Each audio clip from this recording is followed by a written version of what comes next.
Olá pessoal, meu nome é Rafael Silva, eu sou doutorando no programa de pós-graduação em Letras pela Universidade Federal de Minas Gerais e dou continuidade aqui ao nosso curso do apoio pedagógico sobre mitologia clássica, hoje falando sobre mito e tragédia.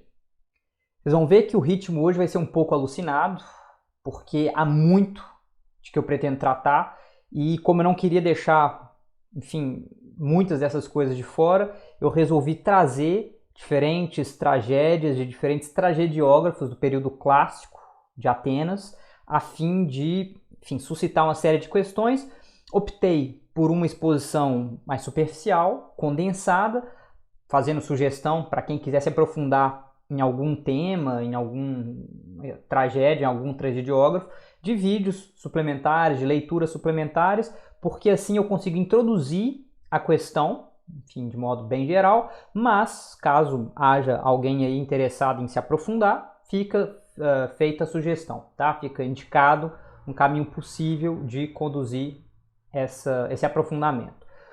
O nosso plano de apresentação consiste no seguinte: a gente começa falando sobre mito e tragédia de forma geral, então falando sobre a ideia de um mito tradicional que é relido no âmbito da polis, lá na passagem do período arcaico para o período clássico na Grécia Antiga, com o surgimento da tragédia como uma forma de poesia nova, uma forma de performance diferente daquela que nós conhecíamos até então. Na sequência eu falo então do contexto de execução da tragédia e sua forma, tudo muito sucintamente, faço a sugestão de, enfim, um vídeo onde vocês podem se aprofundar nisso. Depois sugiro de que forma será feita a análise da tragédia ou das tragédias e de seus mitos ao longo dessa exposição aqui, retomando aquilo que ficou dito lá na nossa primeira exposição sobre as dimensões da obra literária, quando nós nos apoiávamos em Antoine Compagnon e seu Demônio da Teoria. Na sequência, a gente se volta para a Oresteia de Ésquilo, uma trilogia fundamental para a compreensão da tragédia antiga. Depois, Édipo Rei de Sófocles, talvez a mais famosa dentre todas as tragédias, inclusive influenciando muito a modernidade a partir das leituras do Freud e de outros estudiosos.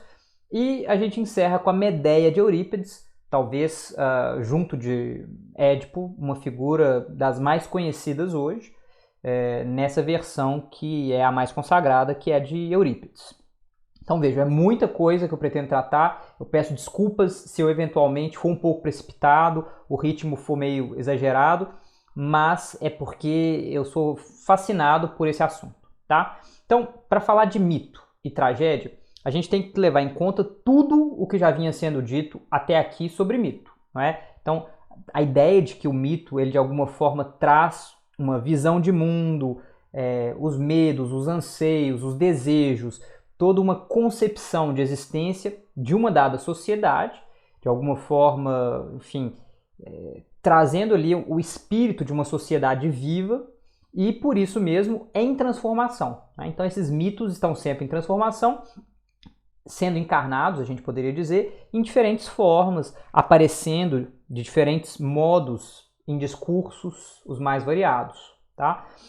Quando, por volta do século VII, enfim, a questão de datação aí é sempre controversa, a gente não tem muita certeza, enfim, de nada acerca dessas datas, mas em termos gerais, quando por volta do século VII a gente testemunha o surgimento de uma forma de organização político-social que pouco a pouco se configura, pautada pela ideia de uma relativa igualdade entre pessoas vivendo dentro de um espaço comum, um espaço próximo, com interesses compartilhados e que passam a se enxergar como um corpo relativamente coeso, a gente pode dizer talvez de cidadãos, nós temos o advento disso que se chama polis, a gente poderia traduzir por cidade-estado, mas que configura uma nova forma de organização político-social.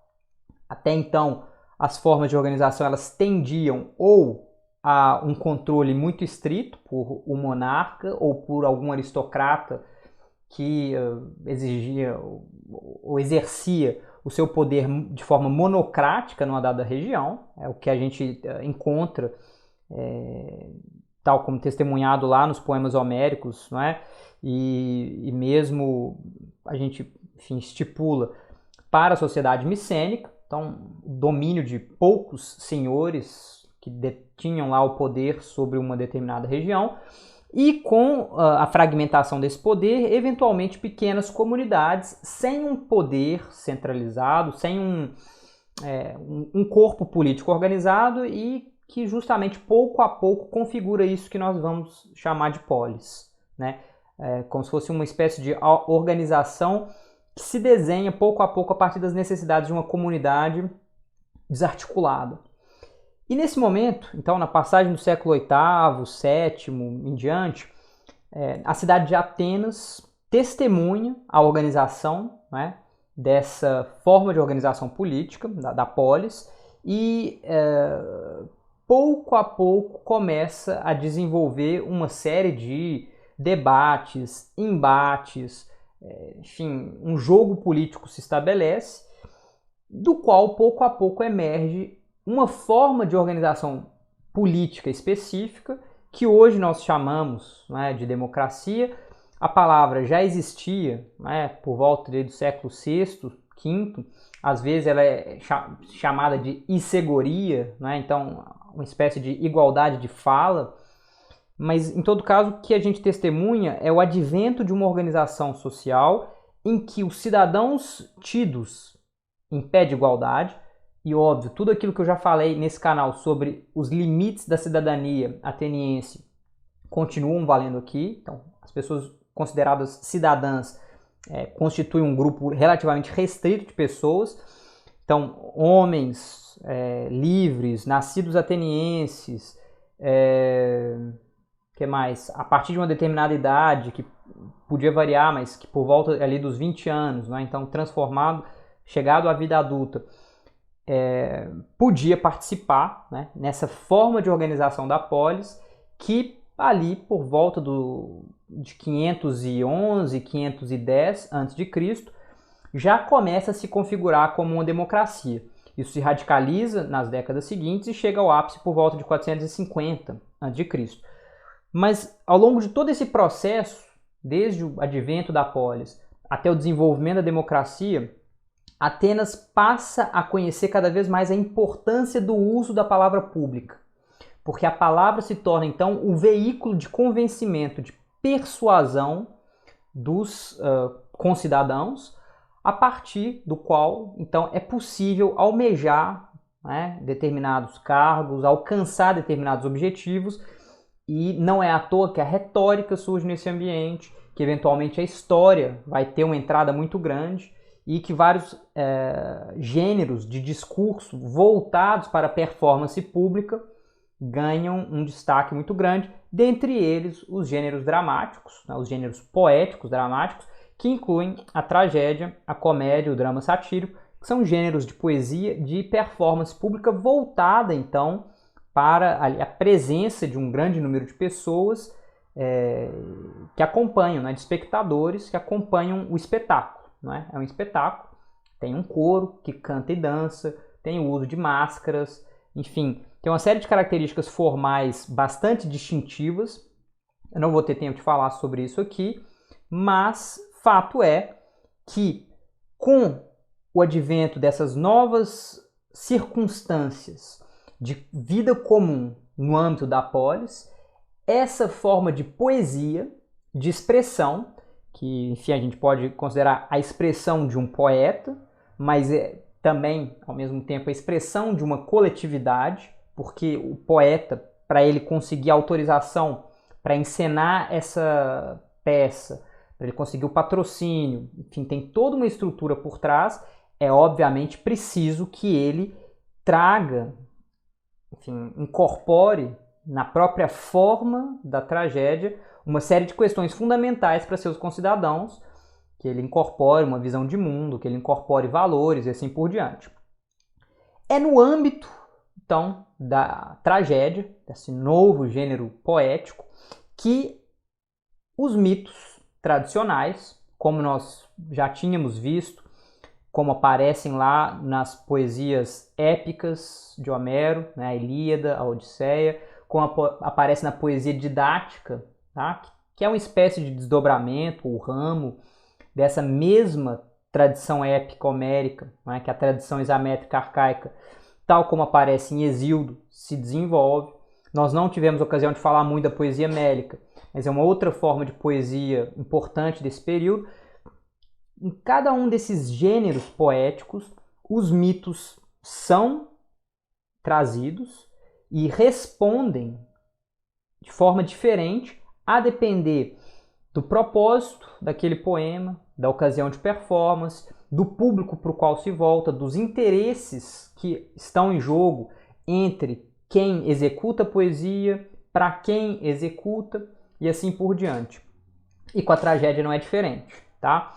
A tragédia tem uma série de especificidades que são muito relacionadas a isso que eu tentei sugerir aqui muito rapidamente sobre o advento da polis, o advento inclusive da democracia, mas há todo um legado tradicional. O mito, ou os mitos, fazem parte desse legado, mas existem questões formais da tragédia que também são da ordem desse legado, incluindo a presença do coro, a presença da dança, o uso de máscaras, o fato de que aconteçam essas performances no âmbito de um festival religioso em homenagem a Dioniso. Enfim, eu não vou ter tempo de entrar em nenhum desses detalhes, mas eu gostaria de sugerir aqui que quem tiver interesse em entender sobre o advento da tragédia no âmbito dessas transformações históricas que eu tentei esboçar aqui muito rapidamente, assista esse vídeo que eu vou colocar aqui em cima. Nele eu falo sobre as origens da tragédia, em diálogo inclusive com as propostas do Friedrich Nietzsche e de outros que tentaram, não é, se propuseram a pensar as origens do drama lá no contexto da Grécia Antiga. Tá? O que me interessa aqui, então, é ler rapidamente essa citação do Vernon com Vidal-Naquet, não é, na introdução do livro que eles escrevem justamente sobre mito e tragédia, quando eles nos dizem o seguinte: mito e tragédia. O que entendemos exatamente por isso? As tragédias, bem entendido, não são mitos. Pode-se afirmar, ao contrário, que o gênero surgiu no fim do século VI, quando a linguagem do mito deixa de apreender a realidade política da cidade. O universo trágico situa-se entre dois mundos, e essa dupla referência ao mito, concebido a partir de então como pertencente a um tempo já decorrido, mas ainda presente nas consciências, e aos novos valores desenvolvidos tão rapidamente pela cidade de Pisístrato, Clístenes, Temístocles, Péricles, é que constitui uma de suas originalidades e a própria mola da ação. No conflito trágico, o herói, o rei, o tirano ainda aparecem bem presos à tradição heróica e mítica, mas a solução do drama escapa a eles. Jamais é dada pelo herói solitário e traduz sempre o triunfo dos valores coletivos impostos pela nova cidade democrática. Então vejam que eles conseguem condensar aqui muito bem o que eu tentei esboçar antes. A ideia de que na passagem do período arcaico para o período clássico, com o advento da polis, o advento de formas de organização políticas cada vez mais democráticas, no sentido antigo da palavra, nós testemunhamos o advento da tragédia enquanto um gênero poético importante e, ao mesmo tempo, uma transformação no sentido dos mitos, porque a sociedade se transformando, a forma como determinados mitos eram encarados também se transforma. Eles fazem referência ali aos heróis do ciclo épico, então Odisseu, Aquiles, Ájax, Filoctetes, a gente pode pensar em vários, mas mesmo a relação com os deuses passa por uma série de transformações importantes que são, de alguma forma, visíveis naquilo que nós encontramos nas tragédias que chegam para nós. Então, isso é muito fundamental. E é importante se dar conta de que ali, né, essa citação que nós acabamos de ler, há um jogo de tensões muito forte entre a ideia de uma monarquia e uma democracia, então o governo de um por oposição ao governo de todos, pelo menos idealmente, não é? Então o governo de todos os cidadãos, aqueles que são considerados cidadãos, da mesma forma como há um jogo ou uma tensão entre tradição, né, aquilo que é legado, aquilo que é tradicional, e por outro lado inovação, aquilo que institui algo novo, não é?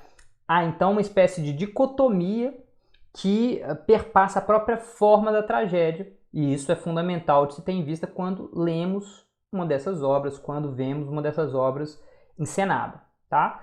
Em todo caso, a tragédia não traz tranquilidade, resolução fácil, ela encena conflitos, tá?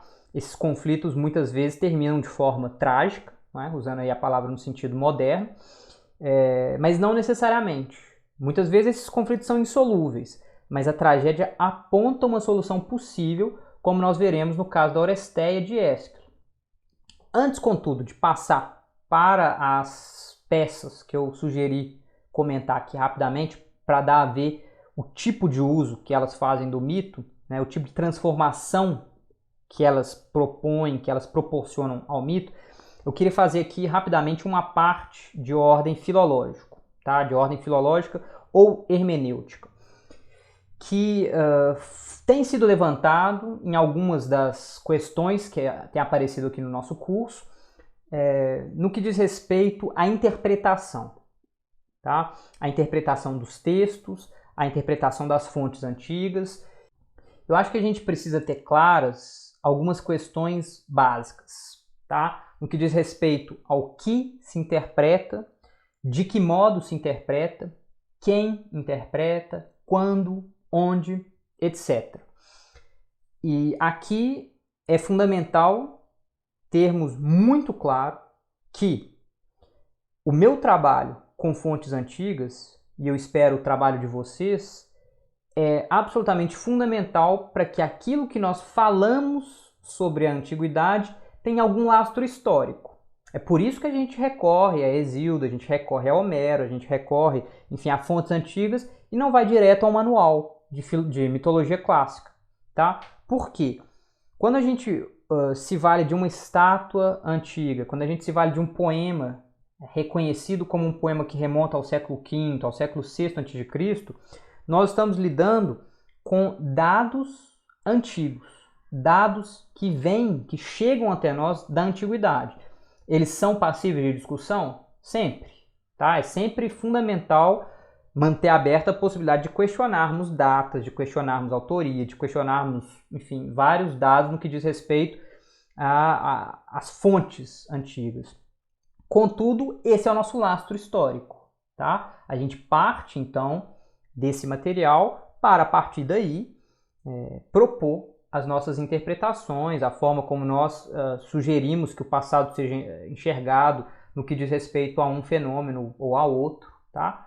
Então, isso é absolutamente fundamental. Eu já falei anteriormente que as teorias interpretativas podem variar muito, né? Tem várias, enfim, o curso lá de introdução aos estudos literários trata bastante disso, né? Eu me debruço sobre algumas teorias, eu mostro os problemas, as vantagens, as desvantagens de algumas delas, mas fato é que no momento de lermos uma obra, de interpretarmos uma estátua, interpretarmos uma determinada característica arquitetônica, por exemplo, a gente tem que ter em vista a possibilidade de levar em conta algumas dimensões no nosso ato interpretativo, que diz respeito a essa obra, ao objeto com que nós lidamos. E essas dimensões, é aqui que eu me apoio de novo, lá no que diz o Antoine Compagnon no início do seu Demônio da Teoria, né, um livro sobre teoria literária, que nós podemos levar em conta quem é o autor, não é, da obra, então dados biográficos, dados históricos. Obviamente nós temos que levar sempre em conta a obra, a própria obra, então as características formais daquela obra. Nós podemos levar em conta a sociedade em que aquela obra foi fabricada, né? Então em que contexto histórico ela se deu, ela foi possível. A língua, ou se quiserem, os materiais básicos de que ela se valeu para ser composta. Então, no caso de uma estátua, são os estilos, tá? Os traços, no caso de uma pintura, e por aí vai. E, finalmente, a gente pode levar em conta ainda as formas por que aquela obra foi recebida ao longo dos séculos, tá? Porque as interpretações dadas a uma determinada obra tendem a se colar e a determinar até certo ponto a recepção que nós damos a ela até os dias de hoje.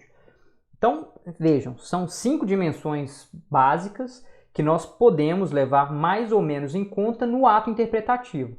A depender da teoria que nós estamos trazendo, a gente vai enfatizar mais uma dimensão do que outra. Então, por exemplo, uma leitura psicanalítica, ela tende a trabalhar muito com a questão, obviamente, da psique, mas que psique?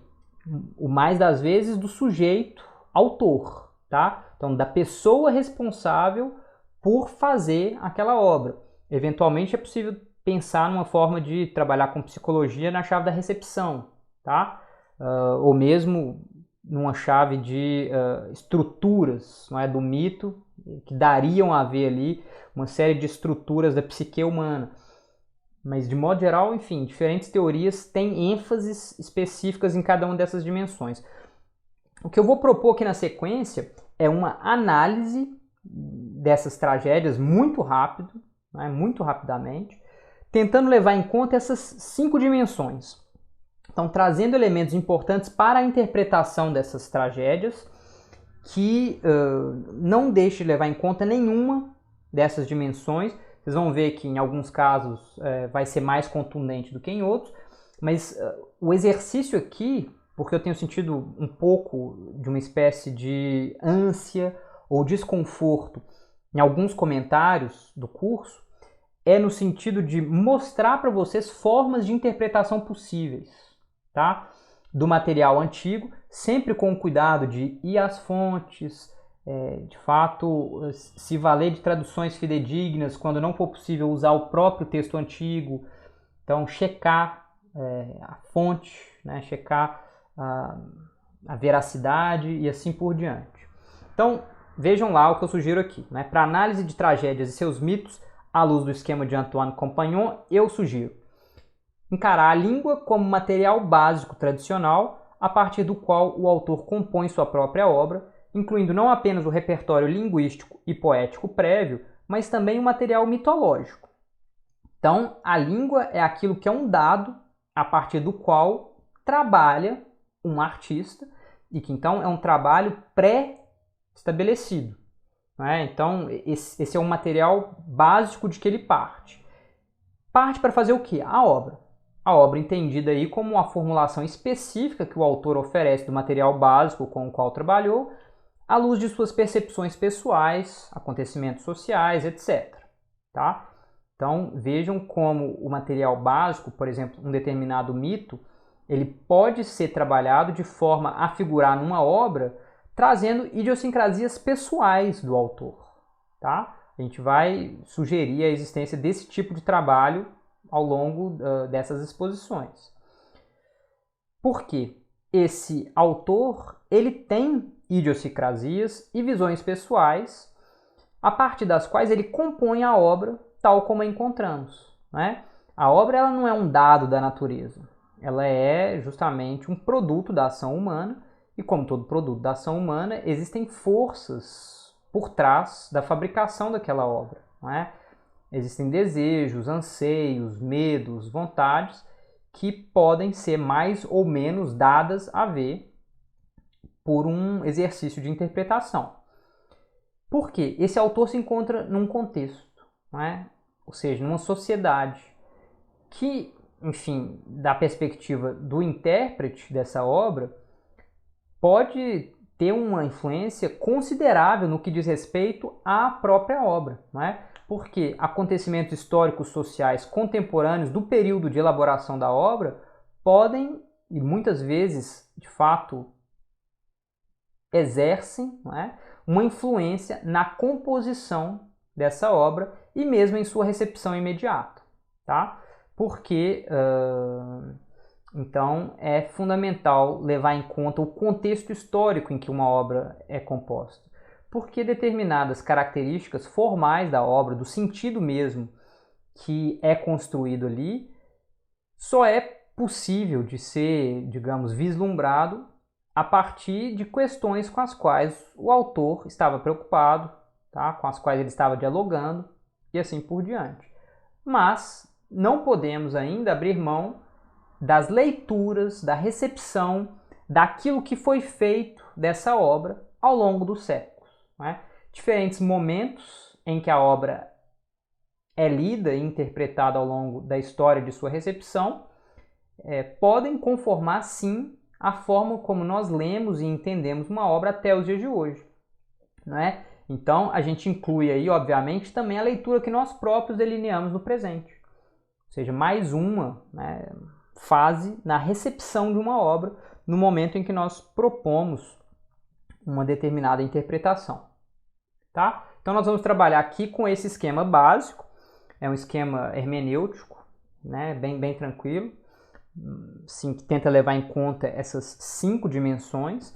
Vocês vão ver que isso, de alguma forma, facilita muito o nosso trabalho de tentar propor uma reflexão que seja ao mesmo tempo complexa, né, abrangente, mas sem abrir mão da especificidade histórica, tá? Sem abrir mão do cuidado interpretativo, porque quando a gente traz essas diferentes dimensões, justamente vem, né, toda uma carga do que já foi dito, do que já foi feito, que, então, levado em conta, enriquece muito a nossa interpretação. Tá? Dito isso, a gente passa, então, para a segunda parte da nossa apresentação de hoje, dedicada agora à Oresteia de Ésquilo. Né? Ésquilo, um tragediógrafo que viveu ali entre os anos de 525 e 456 a.C., e que no final da vida escreve, compõe e encena essa trilogia chamada Oresteia em torno à figura de Orestes, né? Ele, filho de Agamenon e Clitemnestra, e que, como vocês sabem, é responsável por vingar a morte do pai, causada pela mãe, justamente por meio do assassinato da sua própria mãe. Esse aí, digamos, o enredo básico da Oresteia.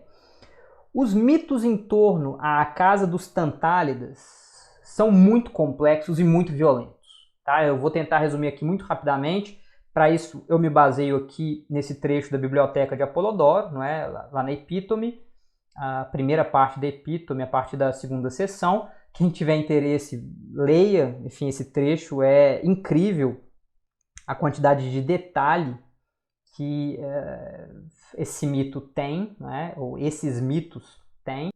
Eu vou tocar aqui apenas nos dados principais do que está no pano de fundo do que acontece na Oresteia de Ésquilo, tá? Porque Ésquilo trabalha com esses dados e a partir deles traz uma série de desdobramentos que vão interessar mais ou menos aquilo que ele gostaria de fazer em seu contexto histórico específico.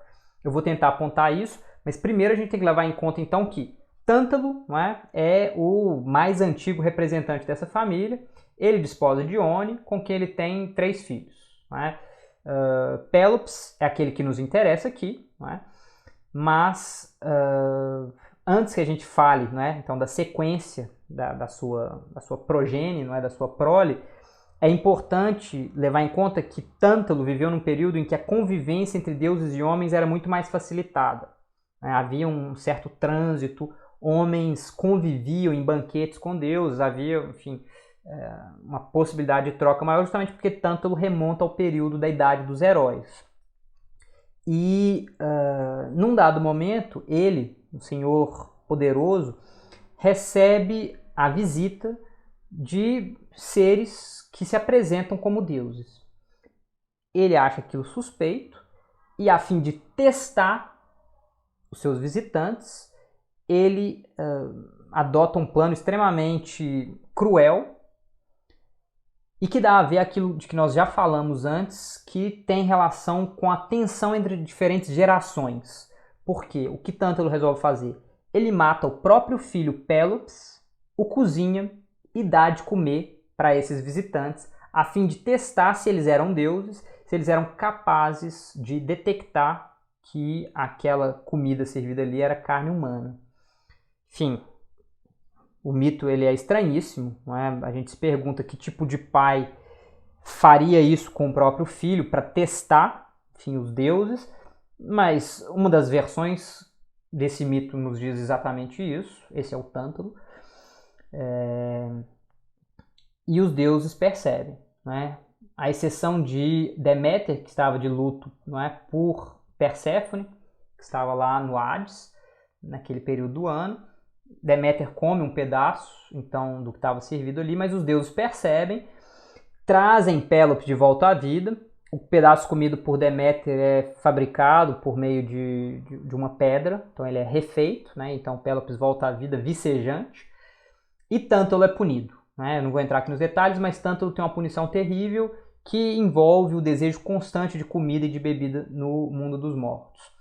Pélops, por outro lado, enfim, cresce e enfim, se torna um adulto e se apaixona por Hipodâmia. Hipodâmia, que justamente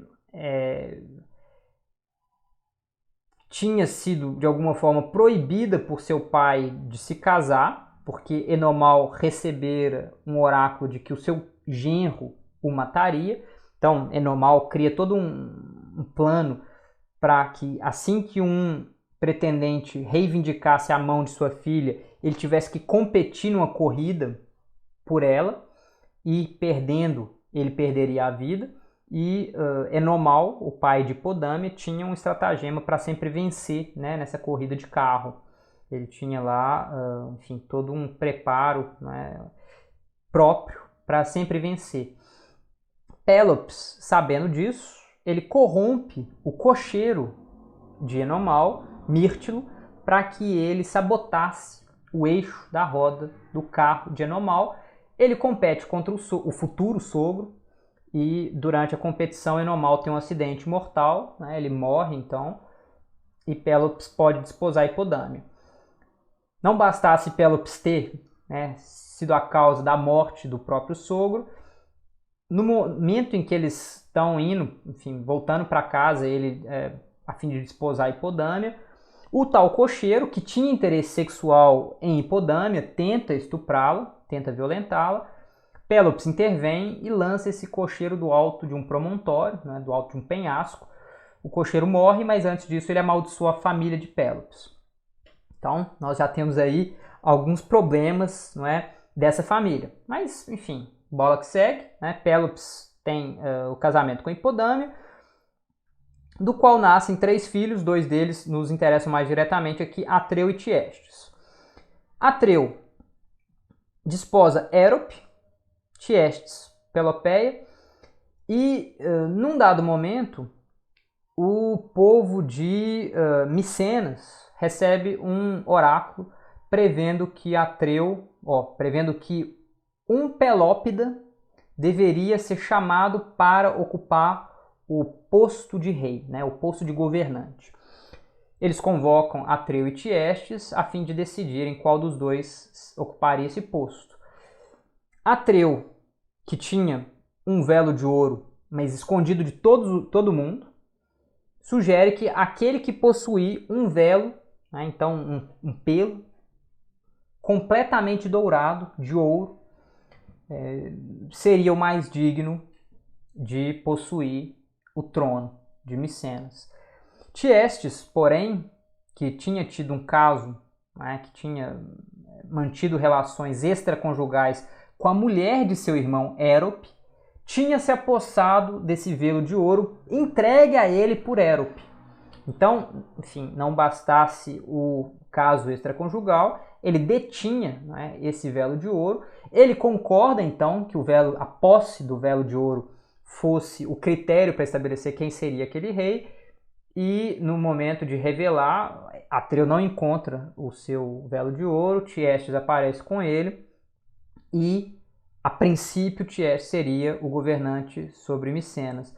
Porém, enfim, Atreu consegue de alguma forma reverter ali o processo, ele tem um contato com Zeus e ele diz que aquele critério não era justo, que se ele conseguisse fazer com que o Sol se pusesse no sentido contrário, ou quem conseguisse fazer o Sol se pôr no sentido contrário, poderia reivindicar o trono de Micenas. Isso acontece, o trono acaba indo para Atreu. Atreu descobre, não é, de que forma o seu velo de ouro tinha ido parar com Tiestes, por meio de Érope. Ele, então, descobre a traição de sua mulher e resolve punir Tiestes. Ele chama Tiestes para junto de si e diz que está tudo bem, que águas passadas não movem moinhos, que ele perdoava e pede para trazer os filhos, né, para brincar com seus próprios filhos. E no jantar ele serve uma carne deliciosa que era a carne dos próprios filhos de Tiestes. Então o tio mata os sobrinhos e dá de comer ao próprio irmão. Tá? Então esse aí é o pano de fundo básico. Tiestes sai de lá obviamente enfurecidíssimo, consulta um oráculo e descobre que se ele tivesse um filho com a própria filha, esse rebento seria o vingador do sangue do pai. Ele então estupra a filha, enfim, segundo outras versões, enfim, eles transam sem conhecer a identidade um do outro, numa fonte, mas em todo caso há a configuração ali de um estupro, e é a partir daí que gera, não é, Egisto, que Egisto é gerado. E como vocês sabem, então, né, aqui temos início a tragédia de Agamenon, o início da trilogia. Egisto é responsável por, mancomunado com Clitemnestra, a mulher de Agamenon, articular o assassinato de seu primo, Agamenon, quando ele regressa da guerra de Troia. E ele faz isso com o propósito de tomar o trono e desposar a rainha, né? Então é essa situação básica do mito que Ésquilo vai usar na Oresteia, tá? Na sua trilogia. Então vejam aí que no âmbito dos mitos dos Tantálidas há infração das definições básicas de humanidade, enfim, desde o início. Tá? Tântalo mistura aquilo que é próprio dos deuses com aquilo que é próprio dos seres humanos. A depender da versão do mito, ele é responsável por provar a ambrosia, por tentar dar a ambrosia para os seres humanos. Atreu também, não é, ao promover um sacrifício humano como se fosse um sacrifício animal. O próprio Tântalo já tinha feito isso também. Então, enfim, infrações muito básicas, muito fundamentais para os seres humanos, né, da perspectiva dos gregos antigos. E esses mitos promovem infrações ainda das mais básicas definições familiares. O papel de pai, não é, questionado tanto por Tântalo quanto por Agamenon e Tiestes. Agamenon no sentido em que ele mata Ifigênia, não é, ele sacrifica Ifigênia para poder ir para a guerra de Troia. Isso é um dado fundamental do mito, eu esqueci de mencionar ali há pouco, porque no momento de seguir para a guerra de Troia, há um problema ali, digamos, no que diz respeito aos ventos, tá, disponíveis para o transporte das tropas até a Grécia, até Troia, e o sacerdote, Calcas, sugere que Agamenon teria que sacrificar a própria filha Ifigênia para que a deusa, enfurecida com ele, Ártemis, se apaziguasse e enviasse o vento. Agamenon hesita a princípio, mas ele sacrifica a própria filha. E assim a expedição para Troia consegue ter sucesso. Tiestes também, não é? Mata, não é ele quem mata, mas ele come os próprios filhos. Temos ali a infração do papel de genro, por parte de Pélops, né, que mata o próprio sogro. Papel de irmão, Tiestes e Atreu se detestam e fazem coisas horríveis, um para afetar o outro. Papel de tio, né, Atreu mata os próprios sobrinhos. Papel de mulher, Érope trai seu marido, Clitemnestra não apenas trai seu marido, mas o mata.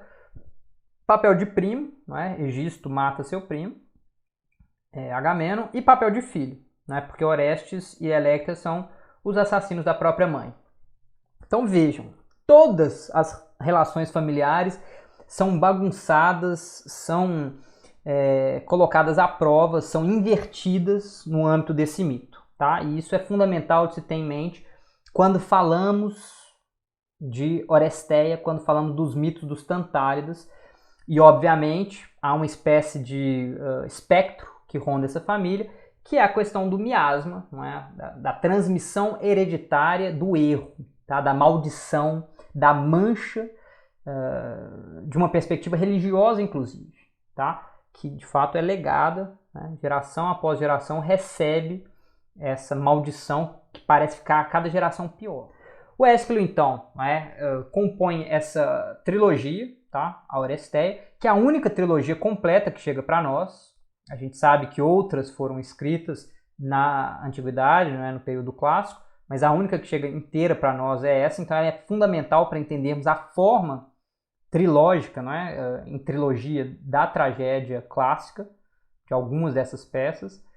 E ela envolve desde o retorno de Agamenon da Guerra de Troia e seu assassinato por Clitemnestra, na peça Agamenon, quanto o retorno de Orestes para se vingar da mãe assassina de seu pai, com a ajuda da irmã Electra, em Coéforos, a segunda peça, até a perseguição de Orestes pelas Erinhas, que são divindades vingativas responsáveis por punir os crimes de sangue interfamiliar, e sua purificação por Apolo em Delfos e seu julgamento em Atenas. Não é? Aí na última peça da trilogia, Eumênides. Há cenas memoráveis, tá? Ao longo da exposição, da exibição dessa tragédia, como a recepção de Agamenon por Clitemnestra após a Guerra de Troia, a cena de reconhecimento entre Electra e Orestes e o debate judicial entre Apolo e as Erinhas. Eu não vou ter tempo de tratar disso aqui. Quem tiver interesse em saber mais sobre essas questões de performance da Oresteia, eu vou colocar o link para um vídeo que eu já fiz sobre esse assunto aqui em cima. Basta ir lá, vocês vão ver, é um vídeo mais complexo, mais longo e, enfim, num ritmo um pouco mais detido, tá? Em todo caso, eu gostaria de passar aqui, não é, para a visão de mundo de Ésquilo, tal como ela se dá a ver nessa tragédia. Segundo Bernard Knox, por meio de sua trilogia, responsável por colocar um problema trágico insolúvel para o protagonista Orestes, qual seja a necessidade de vingar o assassinato do pai e a obrigação de não fazer mal à própria mãe, justamente porque a figura do assassino do pai e a figura da mãe coincidiam, Ésquilo sugere um desenlace a partir da ação guiada pelos comandos divinos de Apolo, ainda que o deus seja chamado de Lóxias, né, o oblíquo, por conta da obscuridade de seus oráculos. A ação trágica encontra uma resolução final por meio da intervenção de agentes divinos e do apaziguamento das Erinhas, remanejadas como entidades benfazejas, né, são as Eumênides, no âmbito da polis. Então, por mais que Ésquilo desenhe essa tensão profunda, insolúvel, no âmbito da sua tragédia, o desenlace desse enredo, ele encontra uma solução. A gente pode não ficar satisfeito com essa solução, ela pode ter inúmeros problemas, mas da perspectiva do protagonista Orestes, ele é absolvido. Tá? Há uma absolvição, há uma resolução da situação em que ele se encontrava lá no início, quando a mãe mata o pai. Tá?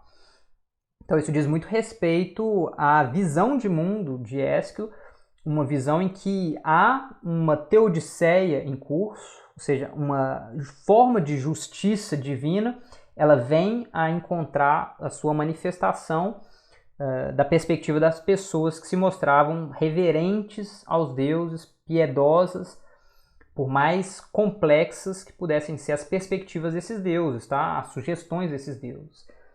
Mas aqui a gente pode levar em conta ainda o fato de que Ésquilo, quando ele compõe essa tragédia, ele está vivendo num período de muita instabilidade social. Tá? Ele escreve essa tragédia em 460, não é? A encenação ali é por volta de 458, né? Ele morre 2 anos depois.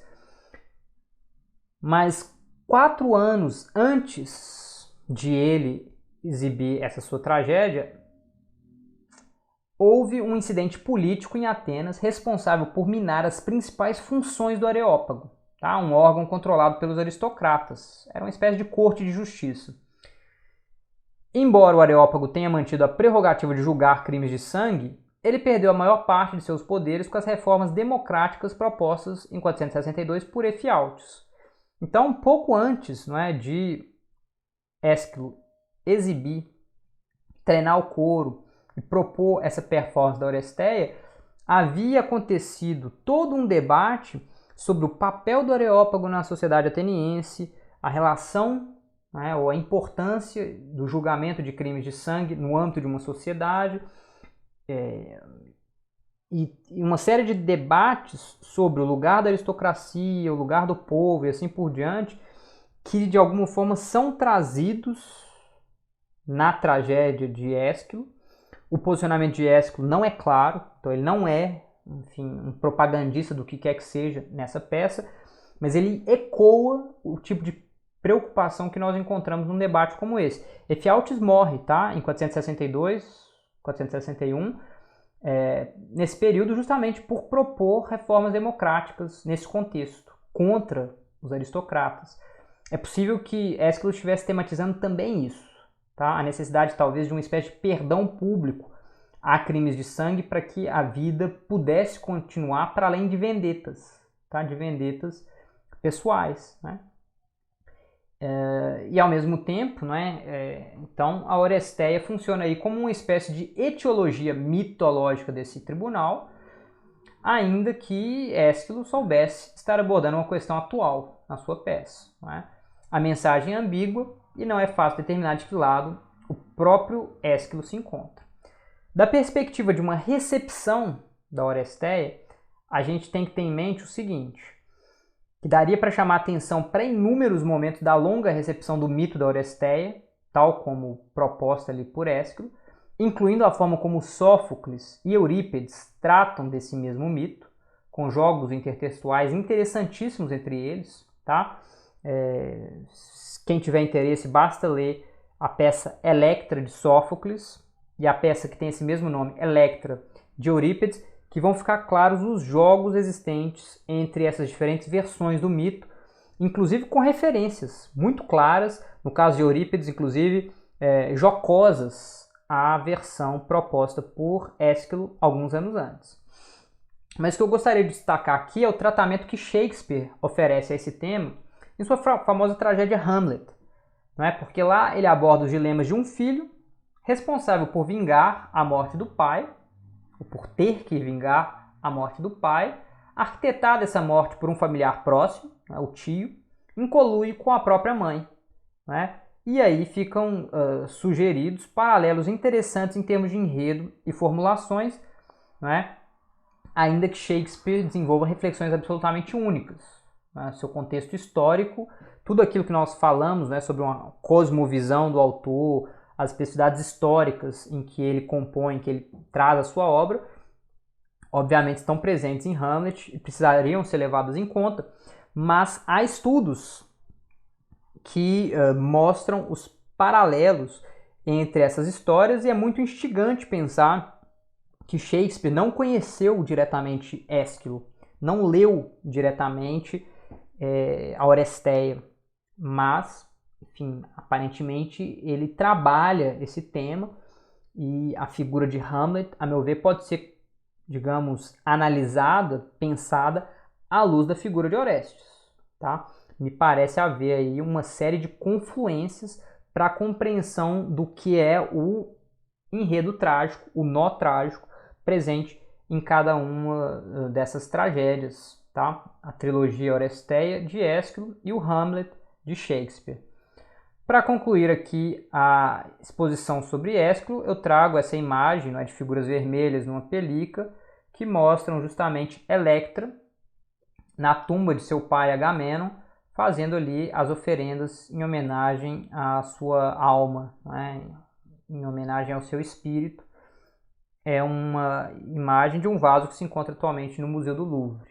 Tá? Muito interessante essa imagem, porque a gente imagina que ela represente justamente a própria performance da Oresteia esquiliana. Né? Tem traços, referências ali que podem ser vistas, que podem ser interpretadas como dados da performance da tragédia. Bem, nós estamos chegando a 50 minutos de exposição. Eu tinha planejado aqui uma aula de cerca de 1 hora. Como eu disse anteriormente, eu falei que eu abordaria o enredo de Édipo Rei e de Medeia ainda, mas obviamente, enfim, eu me planejei muito mal. Eu não vou poder desenvolver isso da forma como eu gostaria aqui. Mas eu vou fazer o seguinte, né? Sobre Édipo Rei de Sófocles, eu vou dizer que Sófocles viveu ali entre 497 e 406 a.C., e aqui seria preciso retomar os vários mitos em torno aos Cadmeus, tá? Então, aos filhos, aos descendentes de Cadmo.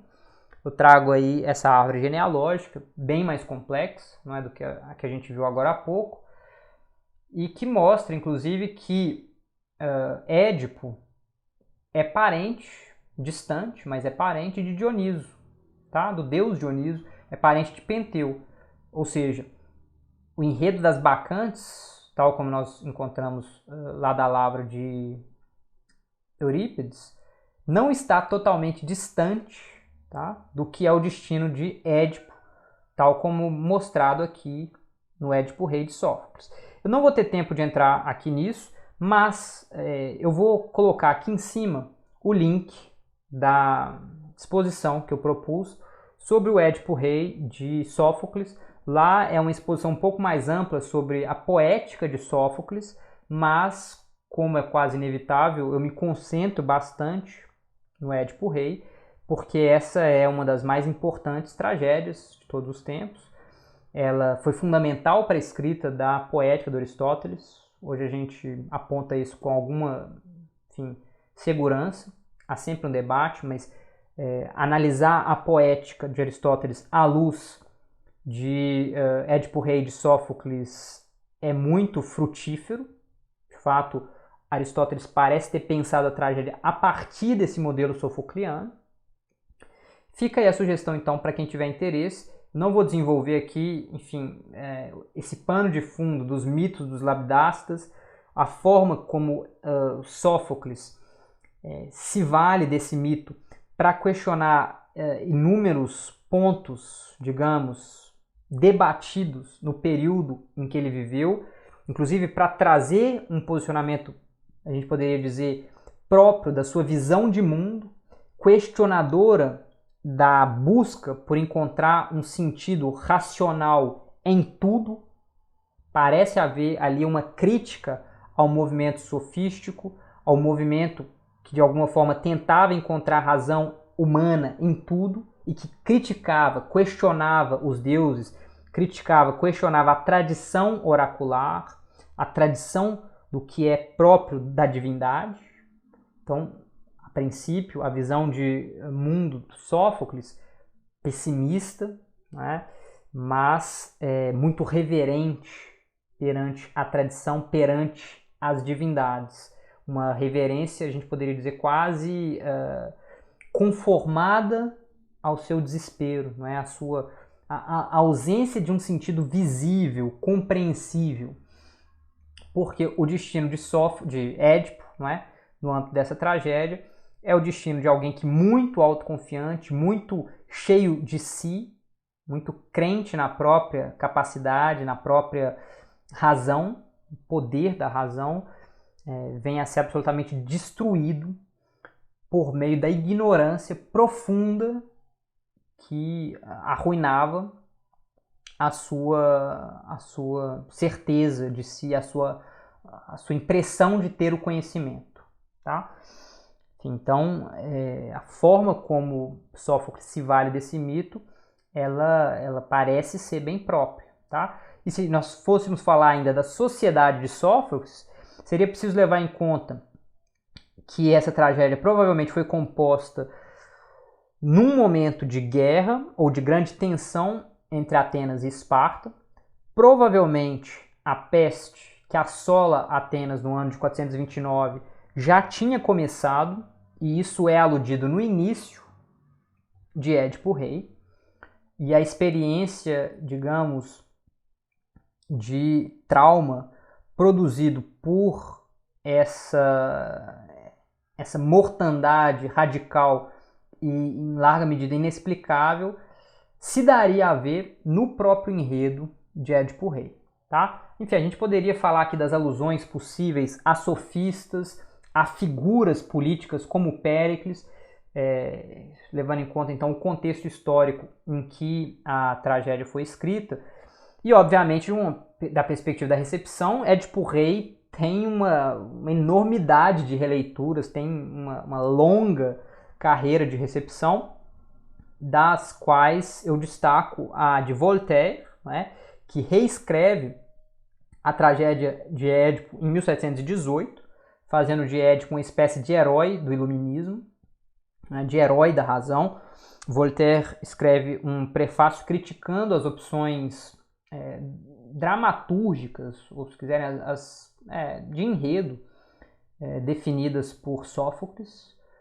Voltaire critica, né, então, a plausibilidade do enredo e reescreve esse enredo fazendo de Édipo uma espécie de herói do iluminismo, de herói da razão. O Freud, não é, ainda em 1899, se vale do mito de Édipo, tal como escrito por Sófocles, para pensar, não é, quase como se fosse uma espécie de caso prototípico das tensões inerentes à psique humana, para pensar uma teoria psicanalítica, não é? Para ilustrar de alguma forma sua compreensão da psique a partir da ideia de um complexo de Édipo, que seria característico da formação da psique masculina, não é? E nesse sentido, enfim, absolutamente fundamental para a conformação da sociedade humana. E ainda temos o Claude Lévi-Strauss, que em 55 se vale do mito de Édipo, ele propõe uma interpretação, não é?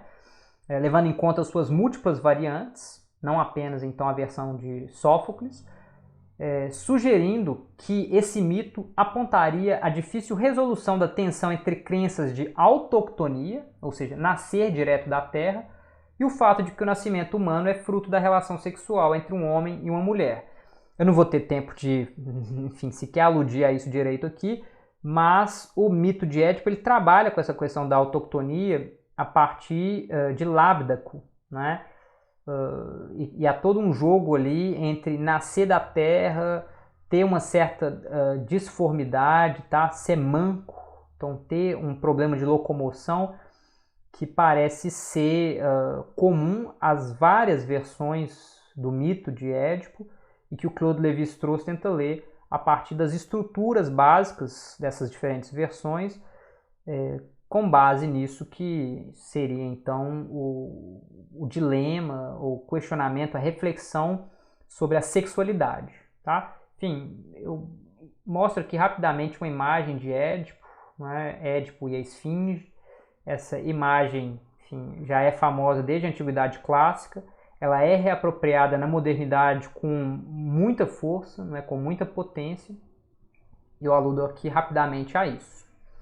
E para encerrar, mais uma, enfim, exposição que eu não vou ter tempo de desenvolver a contento, eu ia falar ainda da Medeia de Eurípides, esse dramaturgo, enfim, esse tragediógrafo que viveu entre 480 e 406 a.C., então, enfim, um período de tempo que coincide em alguma medida ali com o tempo de vida de Sófocles. Eurípides morre um pouco antes, mas Sófocles é mais velho que ele, e que é responsável por escrever a Medeia, né? Uma das mais famosas e talvez perturbadoras figuras da tragédia clássica, perturbadoras no sentido de uma recepção dada a essa figura. Eu vou mencionar isso rapidamente. Eu faria aqui rapidamente a menção, não é, também a genealogia de Medeia, para que a gente compreendesse, né, de onde Eurípides parte para propor a sua tragédia, não é? Já há todo um imaginário por trás de Medeia. Eu não vou falar, infelizmente, aqui das várias infrações que são cometidas na história de Medeia, não é? Infração ao papel de filha, ao papel de irmã, ao papel de hóspede, de mãe, de mulher. Medeia, ela de alguma forma aglomera uma quantidade de infrações, tá? Traindo o pai e a pátria para fugir da cólquida com Jasão, traindo, enfim, eventualmente assassinando o próprio irmão no caminho para conseguir fugir, ter sucesso na fuga.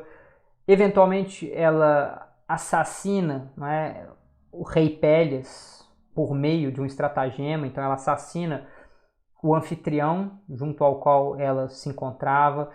Ela mata os próprios filhos para se vingar de Jasão e ela trai, né, nesse sentido, a confiança de Jasão no que era a expectativa, né, de permanência dos filhos. Depois ela faz coisa relativamente parecida, obviamente, enfim, de outra ordem, com Egeu, quando Teseu se apresenta junto dele, não é? A gente falou sobre isso no mito sobre Teseu aqui, a forma como Medeia tenta assassinar Teseu quando ele se apresenta junto ao pai.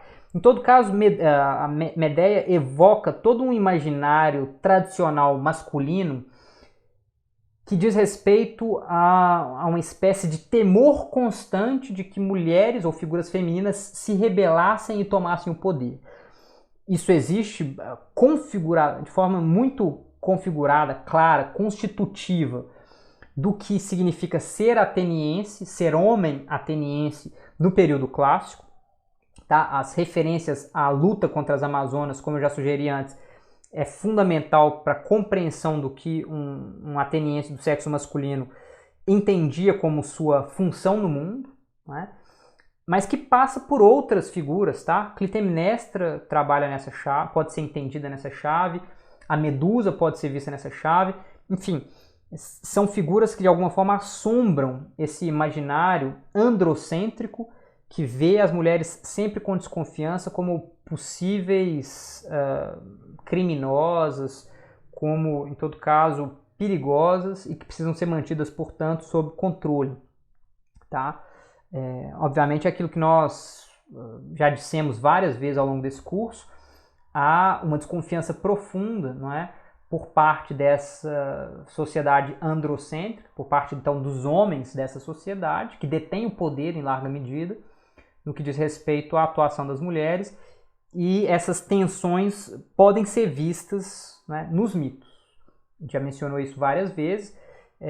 Nas discussões em volta à figura de Orfeu apareceu, né, a gente pode dizer, a misoginia que subjaz ao que acontece com Orfeu logo depois que ele volta do Hades, né, e a seu destino trágico. E, obviamente, dá para pensar em vários outros mitos onde isso aparece, né? A Medusa mesmo, né? O destino de Medusa é terrível. Ela, assim, a vida inteira de Medusa é terrível quando a gente se baseia na versão lá do Ovídio ou na versão do Pseudo-Apolodoro, tá? Da biblioteca. Em todo caso, o que eu gostaria de encerrar dizendo aqui hoje, né, para terminar com o Eurípides, é que então o Eurípides se vale de todo um material básico mitológico, como nós já vimos que Ésquilo e Sófocles fizeram.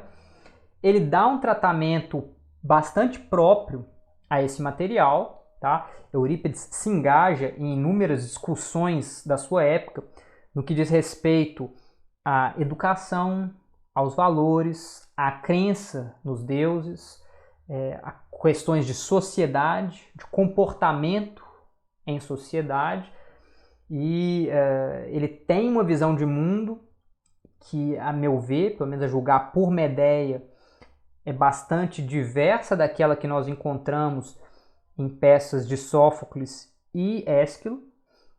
Inclusive, Eurípides, dos 3 tragediógrafos, é o que teve menos sucesso em vida. Ele teve muito sucesso depois, tá? Mas em vida ele parece ter entrado em choque constantemente com as expectativas de seu público, porque ele justamente trabalhava ali nas fronteiras, a gente pode dizer, do que era o recomendável, do que era o convencional, do que era o esperado como mensagem possível, como reflexão possível no âmbito de uma performance trágica, né, de uma performance dramática dentro de um contexto religioso.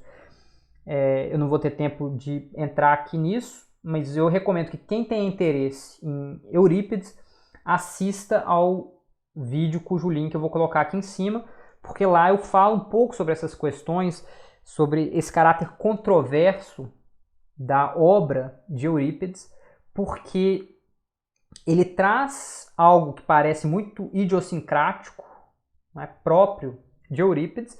Ele, obviamente, está em sintonia com um movimento intelectual da época, que é o movimento sofístico. Há todo um debate sobre a possível convivência entre Eurípides, Sócrates, talvez, Péricles, enfim, um círculo intelectual de Atenas do período que trazia reflexões novas, que colocava questões para a moralidade tradicional, e Eurípides, então, ele tematiza questões muito candentes para a sua sociedade, no que diz respeito, então, ao tratamento a estrangeiros, à situação das mulheres, ao comportamento feminino, a reverência perante os deuses ou a irreverência perante os deuses, e sempre houve muito debate, porque não é fácil estabelecer se Eurípides está propondo uma crítica à sociedade patriarcal, androcêntrica, em que ele vivia em Atenas, ou se ele está simplesmente representando as mulheres como criaturas perigosas e que precisam ser mantidas sob vigília, tal como Aristófanes sugere que ele está fazendo. O Aristófanes, né, que é um comediógrafo lá contemporâneo dele, sugere que Eurípides é um verdadeiro misógino, porque ele representa mal as mulheres, ou ele representa mulheres más. Mas a leitura que é feita hoje, majoritariamente, não é, muitas vezes numa chave feminista, de Eurípides é a de que ele traz mulheres fortes para a cena e ele encena, de fato, medos profundos dos atenienses contemporâneos deles no que diz respeito à atuação dessas mulheres. Então, quase como se sugerindo ali uma espécie de reivindicação de questões da mulher ateniense daquele período.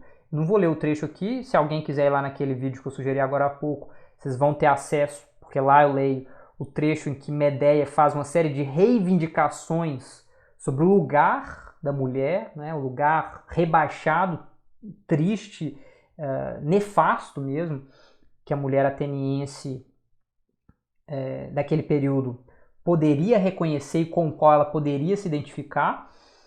E é certo que ouvir esse tipo de reivindicação encenada ali no âmbito de um festival político-religioso certamente causava algum incômodo ao público masculino. Então, assim, Eurípides incomodou aos seus contemporâneos, isso é certo. A mensagem que ele queria transmitir por meio desse incômodo provocado, ela é passível de debate. Tá? A gente não tem certeza se ele era um impiedoso, né? Alguém que estava questionando ali a crença nos deuses ou a reverência perante os deuses. Mas fato é que ele coloca em cena uma Medeia, né?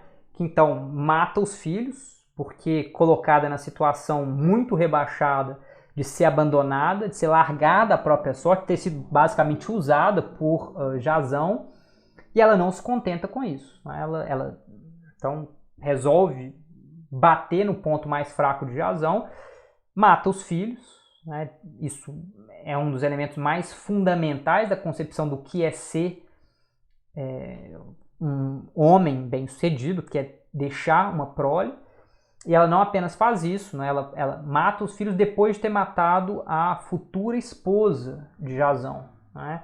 A Glauce, ou Glauce. E ela, então, compromete duplamente a prole de Jasão dessa forma. Então é um golpe duplo que ela promove, ela é muito bem sucedida dessa perspectiva. Obviamente há todo um debate aí sobre, enfim, quão bem sucedida pode ser considerada uma mãe que mata os próprios filhos, mas eu não vou entrar nisso aqui agora. Fato é que Eurípides coloca em cena essa figura feminina que é meio divina, tá? Ela é neta do Sol, ela é neta de Hélio, e que no final da peça consegue escapar muito bem. Né? Ela monta na carruagem do seu avô, Sol, enviada especialmente para ela, foge, parece não lamentar de todo o seu feito. Né? Ela sai vingada e, da perspectiva da poética aristotélica, aquilo que nós havíamos dito para o Édipo Rei, né? Que a poética consegue entender e explicar muito bem o enredo, né, de Édipo Rei. Para o caso de Medeia, seria absolutamente perturbador entendê-la à luz da poética, porque Medeia comete o erro trágico com total conhecimento de causa. Não é? Não há a ignorância na base da sua ação, como é o caso lá de Édipo. Né? Édipo faz tudo o que faz ignorando quem ele é. Medeia, em momento algum, ignora as suas relações de parentesco com seus filhos, com seu marido, né? Então as relações de afetividade com seu marido. E, enfim, haveria muitas questões para tratar aqui ainda, levando em conta o contexto histórico em que a peça foi escrita, a recepção que foi dada a Medeia. Eu tenho um trabalho sobre os prefácios de traduções da peça Medeia, e como eles configuram algo como uma síndrome de Medeia, quase como algo a ser esperado ou não de todo estranho a figuras femininas dadas a uma espécie de perda da razão, então de fúria violenta, eventualmente criminosa. Tem alguns que citam até casos de jornal, casos que ficaram famosos na mídia, sugerindo então uma espécie de complexo de Medeia, né? Obviamente isso diz respeito à recepção que foi dada a essa tragédia e que, obviamente, dá a ver muito da misoginia da nossa própria sociedade, não é? Há formas e formas de se ler Medeia e, obviamente, essas formas dão a ver características como, por exemplo, esse medo, esse temor, esse horror do que pode representar a figura feminina no âmbito de uma sociedade. A gente tem ainda a leitura, não é, que foi feita desse mito por Chico Buarque e Paulo Pontes, com o drama Gota d'Água, em 1975, onde, curiosamente, não é, da perspectiva do mito tradicional, eles colocam em cena uma Joana, faz aí o papel de Medeia, não é, que depois de matar os filhos, tira a própria vida para se vingar de Jasão. Isso dá uma coloração talvez cristã para o mito, né? A versão clássica, tradicional do mito de Medeia, é importante que ela saia triunfante, viva e bem, né? Para que a sua vingança seja plena. Aqui, no drama escrito por Chico Buarque e Paulo Pontes, Joana tira a própria vida, né? A meu ver, isso esvazia um pouco, né, enfraquece a figura feminina no final da peça. Bem, mas mais uma vez eu não vou ter tempo de entrar aqui nessas formas de recepção da tragédia de Medeia. Fica lá a sugestão para quem quiser se aprofundar um pouco.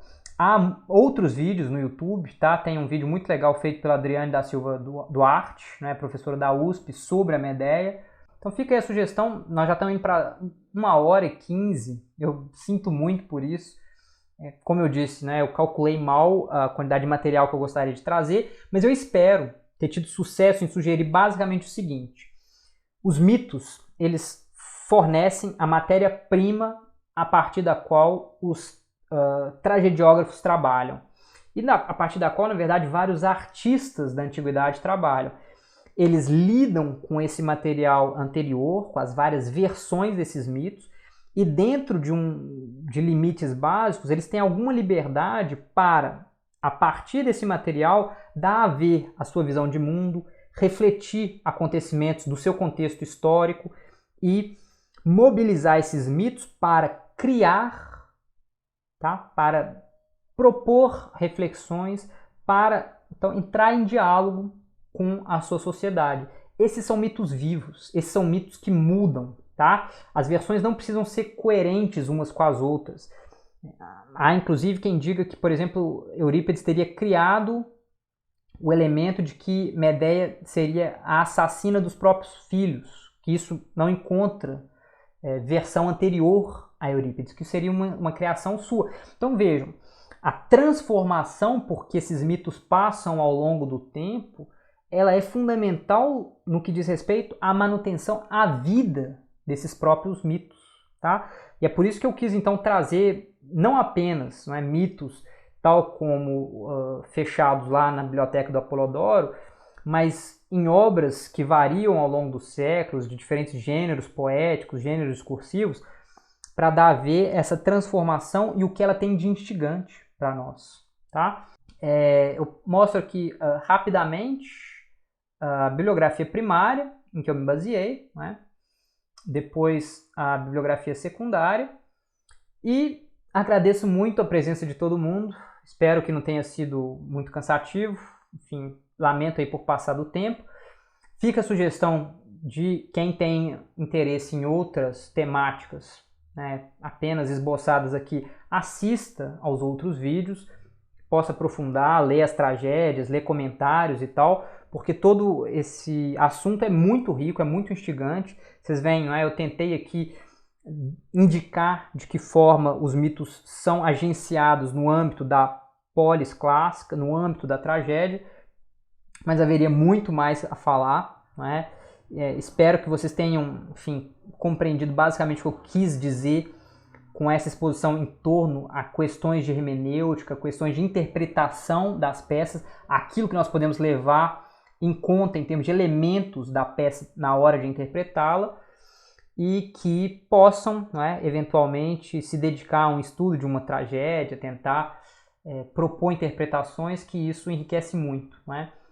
O interesse do apoio pedagógico é justamente suscitar reflexões válidas para a vida das pessoas que acompanham os cursos. Então, interpretação de texto, capacidade de ler é fundamental não apenas no que diz respeito à leitura de textos antigos, mas a compreensão de mundo. Tá? Ler uma mensagem, decodificar uma mensagem hoje, das mais diversas naturezas, nos mais diversos contextos, é fundamental. Então é fundamental levar em conta dimensões como quem fez essa mensagem, em que contexto, se valendo de que materiais, voltado para quem, tá? em que, digamos, especificidade. São dados que nós temos que levar em conta no momento de interpretar uma mensagem. Então vejam, isso que eu estou dizendo aqui não é voltado apenas para a compreensão da mitologia clássica ou das obras antigas. Vale para a leitura de mundo, tá? Então é com essa reflexão que eu gostaria de deixar aqui o meu abraço e dizer até a próxima. Valeu, tchau, tchau.